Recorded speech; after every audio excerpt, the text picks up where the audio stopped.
Welcome to Base E and Natural Log Part 1. So I'm supposed to be teaching mostly about Base E, but I am going to sneak in a little bit of the natural log concept in this presentation. All right, so what is E? E comes from compound interest, but what makes E special is that it is for continuous growth. So you're going to use E for continuous growth. If you didn't have an E, then that means it wasn't continuous growth. That means it was compound interest, and your N might have been something like 1 for annual, 2 for semi-annual, 12 for monthly. So that is what E is. E is if it's compounded continuously without any breaks at every moment of every day. So that is actually the definition given in calculus terms. E is the limit as n is approaching positive infinity of 1 plus 1 over n to the 1 times n power. So this just means that the function as it's going to positive infinity is approaching E, and E is actually a very special number. It's an irrational number, so it goes on forever. But most people just memorize it from 2.71828. You did see a video about this, and it's better explained in the next slide. So let me just show you the next slide. So here is the next slide. We have the compound interest formula. Your final amount is equal to your initial principal times 1 plus your rate as a decimal over n, which is the number of times compounded per year, to the power of n times t. T is in years. So this you would use again if I said annual, that's 1. If I say semi-annual, if I say monthly, if I said daily. And what somebody thought was, oh, is it better to compound yearly or is it better to compound daily? And then they said, what is my limit? Like, how far can I take this before it doesn't matter? The difference doesn't really matter anymore. Should I compound it every second, maybe? So that's what we did. We tried to experiment all of this with plugging in bigger and bigger numbers for n. So n could have been something like a million here, which means it would be a million here, and they would try to calculate it from there. And once they did that, they realized that it approaches this formula right here. So let me explain that formula. So the formula here is also written as the final amount is equal to your initial principal times e to the rate given as a decimal times time. So both of these formulas are correct, but some textbooks will show you the top formula and some of them will show you the bottom formula. So this is continuously compounding. That means it never stops at any part of the day. So that's like if I have a really big number there and a really big number there, because we never want it to stop compounding every second. We don't want it to stop. So that's this whole thing approached a number, and that number happens to be the number E. That's why it looks like P times E to the RT. And don't forget that E was 2.71828. So you're going to have to know where the E button is on your calculator so you don't have to keep typing all of those numbers for E. This is a very interesting formula. I did show you a video about it, but I will show you more if you're confused about the concept. All right, here's the next one. Let's say I wanted to do an example of continuously compounding. The principal amount, so they told me the principal amount is 123,500. Earn 7.5% interest compounded continuously. So your rate is 0.06765 because you have to write this as a decimal. And then continuously, once they say continuously, they didn't say annually, they didn't say weekly, they said continuously. That means that it is an E function. We're going to use the one that looks like A equals PE to the RT. And then it says, how long will it take to reach? So we're looking for time because it says how long. And your final amount is, they want to know how long until it reaches 300,000. So looking at all the information I wrote on the top right, I'm going to write this formula down. And I'm going to compare it to this formula. So A equals P E to the RT. So as you can see, everything is there. They called it V of T because they were just saying the value over time, but you can just call it A. Oops, sorry about that. And then for the P, that's your initial principal. That's how much money you put in the beginning. So that's 123,500. E is E because it has its own value. Taken to the power of 0.0765 because you have to change it to a decimal, times time because we're trying to figure it out. All right, so now we are ready to solve. This formula right here, I am going to do in this light blue. This formula was done with a graphing calculator or with the online graphing tools such as Desmos. Okay? And before you panic, do you have to graph something like that? You do, and you can. You do not have to be scared. And the way you would do it is like this. You would make a table of values. Oh, let me do this with the color you can actually see. A table of values where you have T for years and then V of T, that's what they're calling it here. So I'm going to call it V of T as well. Let me make my T a little nicer though.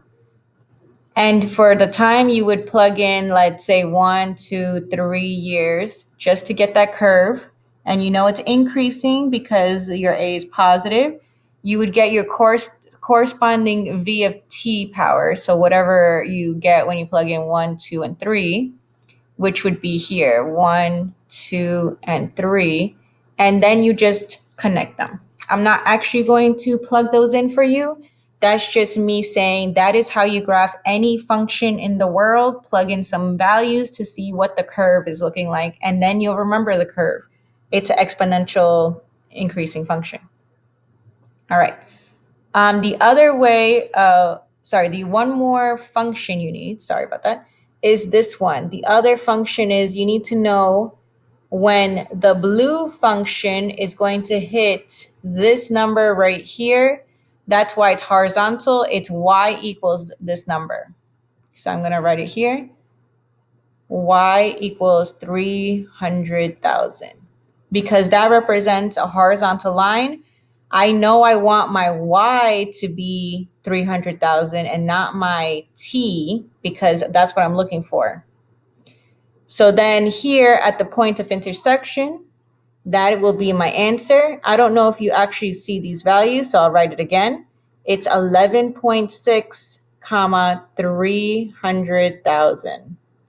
So you can see that your answer is right here, and 11.6 years, that's how much money will have grown. That's how much money you should have in the bank after it grew exponentially continuously. So this is our final answer, 11.6 years. All right, one more thing. If you wanted to do this algebraically, you would have to have 300,000 here. On the right-hand side, you would have this number. So the whole formula. Then you can divide both sides by 123,500. So if you were to do that, you would get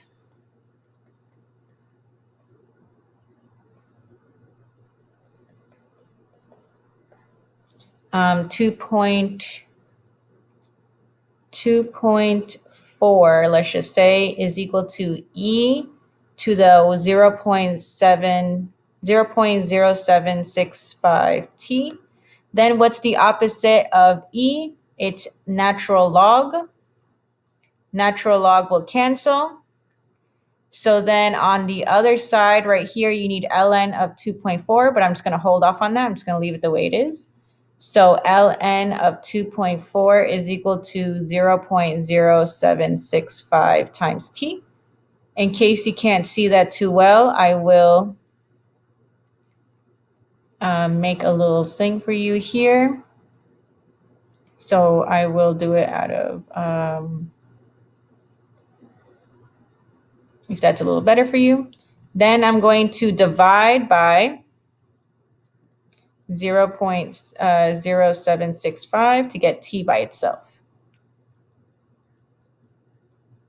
If you were to do this exact math right here inside the calculator, which I don't have a fancy calculator, so I cannot do it, you will get the final answer of t equals approximately 11.6 years. So that was me sneaking in a little bit of the lesson that you're going to learn next chapter, but at least you understand how we will do it. So this is graphically, which is way easier, and then algebraically. And that was our answer. Okay, operations with E. E has the same properties as exponents. So if you have e to the a plus b, that must mean that you had e to the a times e to the b, because multiplication of the same base means addition. If you had e to the a times b with the parentheses means multiplication of the exponents. Anything to the 0 power, even if it's special, is 1. And then e to the anything power will never equal 0 because it's not possible. If I do e to the -1 power, for example, I will show you here. So e to the -1 just means 1 over e. If I did e to the 0, that's just 1, which I already showed you. And e to the first power is e. As you can see, none of these, right, is the number 0. This is 1 over 2.71828. It's still not 0. This is not a 0, and this is not a 0. All right, the inverse of e. So if I had 10 to the x power equals y, the opposite of anything to the x power is log of that number. I did introduce it tiny bit. Little by little, I've been introducing these. If you have e to the x, then your opposite is ln x. So ln x is going to be what's going to undo the e, just like I did in the 2 questions ago. All right, and finally, how do you graph with e? Simple. All you have to do is you want to make this into your easy exponents. What are your easy exponents? Exponents that you can calculate in your head. So my easy exponents would be this. I want x plus 4 to transform into a simple -1. I want x plus 4 to transform into a 0, and I want it to transform into a 1. Then you got to solve all of them. Luckily for me, all of them have the same process. So I have x to the -5th power. X equals -5, which means it'll be to the -5th power. The next one we have x equals -4, and the last one we have is -3. So I am going to be plugging into my table -5, -4, and -3. So then my exponents become nice and easy. I will show you up here what I mean. So here's x, here's g of x. So the first one I'm going to plug in is a 5, then I'll plug in a -4, and I'll plug in a -3. I meant to say -5. I don't know if I said that. So first I'm going to plug in a -5. So g of -5 equals 0.5 e to the -5 plus 4 minus 1. First step, you need to figure out what this is. That is going to be -1. So e to the -1. All right. Then from here, you're going to have e to the -1 is the reciprocal. Remember, if it's on top, now it's on the bottom, it becomes a +1. So if I could figure that out, I have my answer. I don't have an e here, so I'm going to try the best I can. It's going to be 0.5 divided by 2.71828, then subtract 1. If you have the E function on your calculator, you should definitely use that. So I'm going to say it is approximately it's approximately negative 0.82.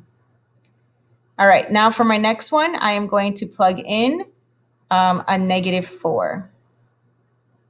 This one's going to be my favorite, and you're going to see why. So I'm plugging it into the original function, and I have this special thing going on. What is -4 plus 4?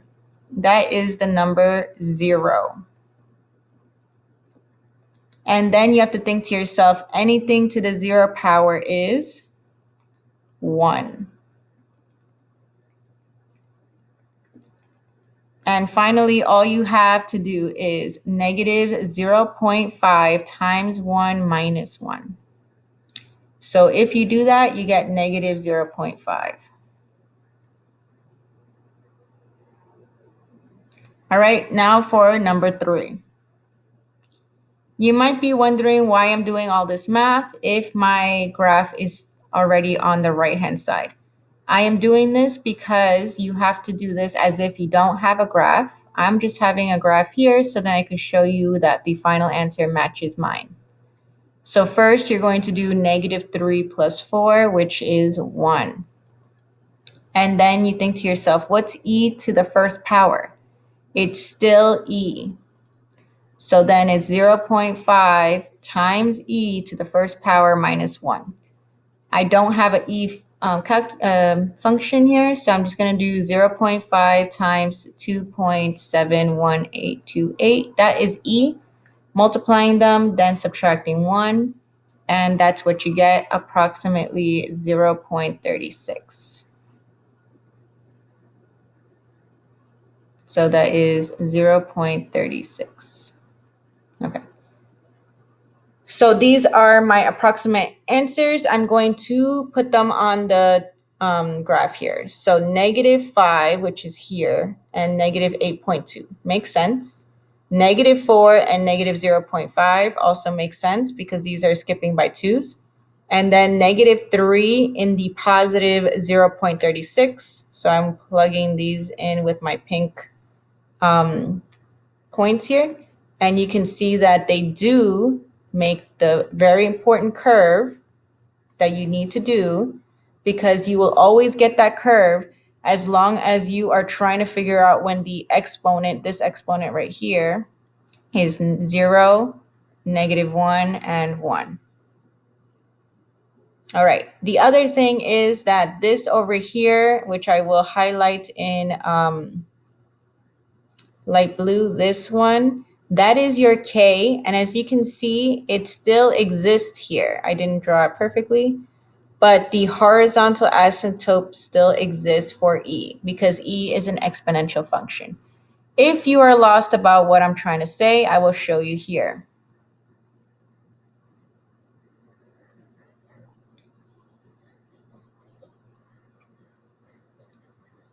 All right, so the original equation you have is g of x is equal to 0.5 ex plus 4 minus 1. Your parent function is g of x is equal to a times e to the x minus h plus k. And don't forget that e is an exponential. E to the x, no matter how decorated it is an exponential function. And so it has a horizontal, there you go, horizontal asymptote at y equals k. So you have to identify what is your k. As you can see, it is a -1.